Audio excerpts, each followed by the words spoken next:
Мы все видели этот заезженный голливудский кадр. Грязный ковбой с видом, будто у него украли лошадь, выбивает ногой дверь салуна. Хрусталик драматично трещит. Он идет к стойке, кидает монету, бурчит «Виски». Бармен, который ничего не чувствует, молча ставит стакан. Ковбой все опрокидывает в себя, не кашляет и идет дальше стрелять в плохих парней. Круто, да? Нет, реальная жизнь на фронтире была не кино, а кулинарный кошмар. То, что люди называли «выпить», чаще всего можно было сдать в военкомат как химическое оружие. Давайте разберемся, чем на самом деле травились покорители Дикого Запада и почему у них не было выбора. Главный напиток прерий. Угадайте, что пили ковбои чаще всего? Нет, разумеется, не виски и не пиво, а самый обычный кофе. Я серьезно. Эти суровые парни, которые по легендам должны были завтракать чистым спиртом, а на самом деле просто хотели проснуться. Кофе – вот их божество. Ковбои почти не жили в салунах. Они жили в пыли, гнали скот, не спали сутками. Без кофе – ну никак. В 1865 году братья Арбаклы придумали технологию – жарить зерна с глазурью из яиц и сахара. Получилась такая бронированная фасоль. Кофе Арбакл стал звездой. Слово «арбакл» на Диком Западе означало «жидкость, которая не убила меня пока что». Заваривали его, как боги дали. Горсть зерен в мешочек в кипяток. Выходила такая черная гуща, что сами ковбои шутили. В этом кофе подкова должна стоять вертикально.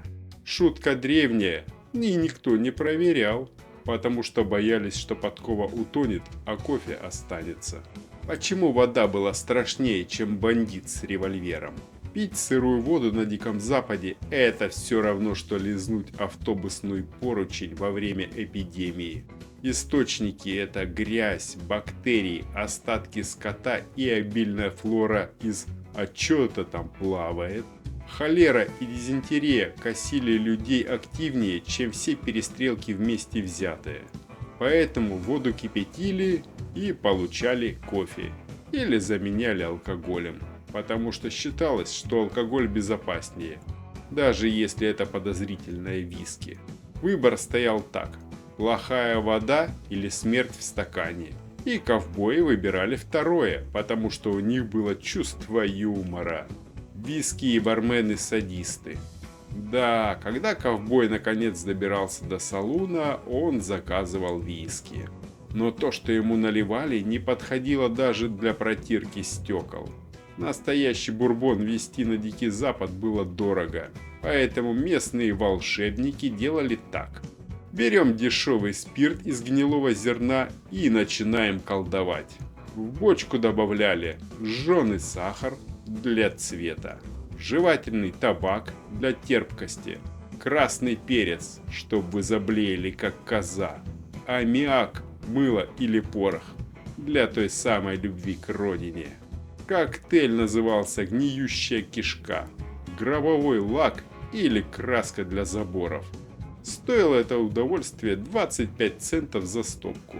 Пить медленно невозможно. Вкус напоминает, что мама тебя не любила. Поэтому ковбои опрокидывали стакан одним движением и запивали водой, если вода была.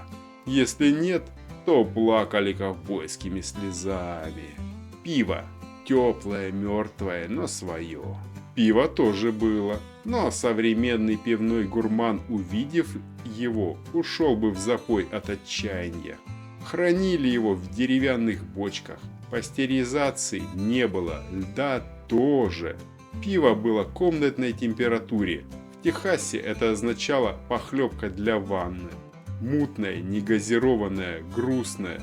Но ковбой, который неделю ел пиво на тропе Чесхолм, заказывал его и говорил: «Ну, за Дикий Запад!» И пил, стараясь не думать, много не думать и не нюхать. Альтернативы: текила и странный квас. Не все были алкоголиками. некоторые по утрам. Текила и мескаль. На юге Техас, Аризона мексиканцы делали нормальные напитки. Но и они были дешевле и качественнее виски из-под плинтуса. Ковбои переключались на текилу и даже иногда учили мексиканцев, как ее пить. Учили плохо, но было весело. Сарсапарилла – безалкогольный газированный напиток из корня, типа рот-бира, но без сожалений утром. Заказать его в салуне было не стыдно. Даже суровые парни иногда хотели просто жить, а не умереть от уважения к традициям. Итог. Ковбои не пили бурбон. Они пили химическую атаку, маскирующуюся под алкоголь. Дикий Запад был диким везде, особенно в стакане. Так что в следующий раз, когда в кино усатый герой красиво выпьет виски и прищурится, вспомните. На самом деле он бы кашлянул, выплюнул зуб и заказал кофе с подковой, без дна.